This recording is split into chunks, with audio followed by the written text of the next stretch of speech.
بسم اللہ الرحمن الرحیم۔ السلام علیکم ورحمۃ اللہ وبرکاتہ۔ تناول اسلامک اسٹوڈیو سے ہم اپنے ناظرین کو خوش آمدید کہتے ہیں، اور آج کی اس ویڈیو میں ہم بات کرتے ہیں سعودی حکومت کے اس اقدام کا جس سے مسلمانوں کی انتہائی دل آزاری ہوئی ہے۔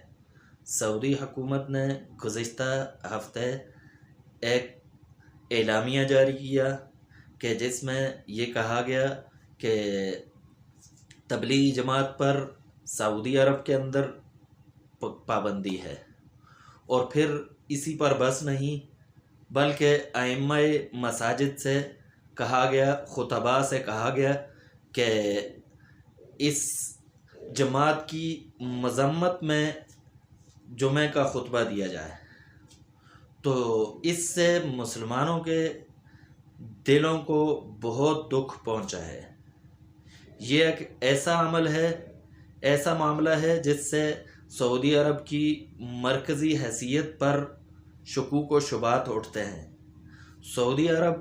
سعودی حکومت جو کہ مسلمانوں کی ایک مرکزی حکومت سمجھی جاتی تھی، سعودی عرب جو اسلام کی بنیاد کی سرزمین ہے، اسلام کی بنیادی سرزمین ہے، جہاں سے اسلام اٹھا، جہاں آپ صلی اللہ علیہ وسلم کو اللہ تبارک و تعالی نے مبعوث فرمایا، جہاں سے صحابہ کرام کو اللہ تبارک و تعالی نے آپ صلی اللہ علیہ وسلم کے ساتھ اٹھایا اور پھر پوری دنیا پر قبضہ کیا، پوری دنیا پر اسلام کا پرچم لہرایا۔ آج وہ سعودی عرب اسلام کے خلاف ہرزہ سرائی کرنے میں مصروف ہے، اور یہ کس کے ایجنڈے پر کیا جا رہا ہے؟ کیا یہ یہودیوں کا ایجنڈا نہیں ہے کہ تبلیغی جماعت پر پابندی لگائی جائے؟ یہ وہ جماعت ہے، تبلیغی جماعت یہ وہ جماعت ہے جس کی خدمات کو ہر کوئی جانتا ہے۔ یہ وہ جماعت ہے جس کی خدمات کسی سے ڈھکی چھپی نہیں ہے۔ اس جماعت کی خدمات کی وجہ سے، اس جماعت کی خدمات نے آج مسلمان کو مسلمان بنایا۔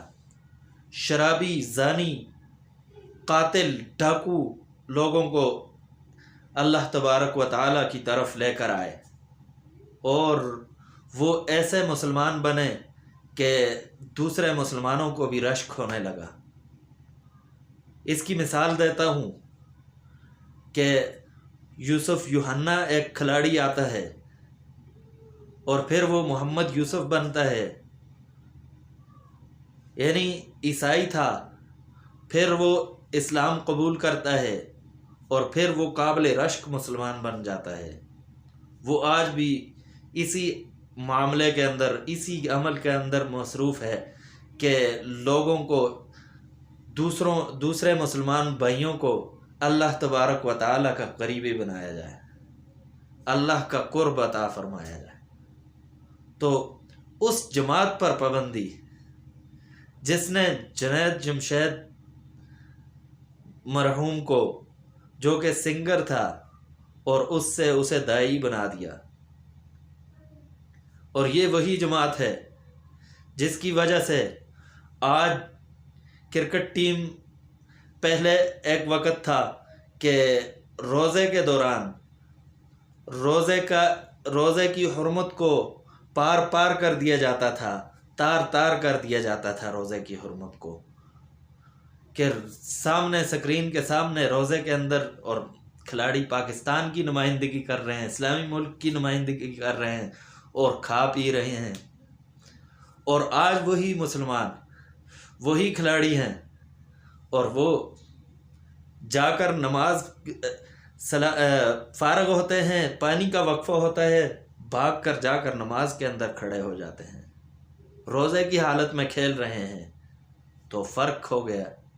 لیکن اس جماعت پر پابندی لگانا یہ ناقابل فہم ہے، اور سعودی حکومت کو تو یہ ہرگز نہیں کرنا چاہیے، کیونکہ اس کی مرکزیت پر شکوک و شبہات اٹھتے ہیں، اور جب اس کی مرکزیت پر سوالات اٹھیں گے، جب اس کی مرکزیت سے مسلمان عہدہ برآں ہو جائیں گے تو پھر مسلمان کہاں جائیں گے؟ وہ تو مکہ مکرمہ اور مدینہ منورہ کی وجہ سے اسے مرکزیت حاصل ہے، اور اسے آج یہودیوں کے ایجنڈوں کے مطابق اس طرح کیا جا رہا ہے۔ تو میری اس چینل کے توسط سے، اپنے ناظرین کے توسط سے سعودی حکومت سے گزارش ہے کہ وہ اس معاملے کے اندر اس کوتاہی کو دور کرے اور دوبارہ اعلامیہ جاری کرے اور معافی بھی مانگے مسلمانوں سے جن کی اس معاملے میں دل آزاری ہوئی ہے۔ وما علینا الا البلاغ۔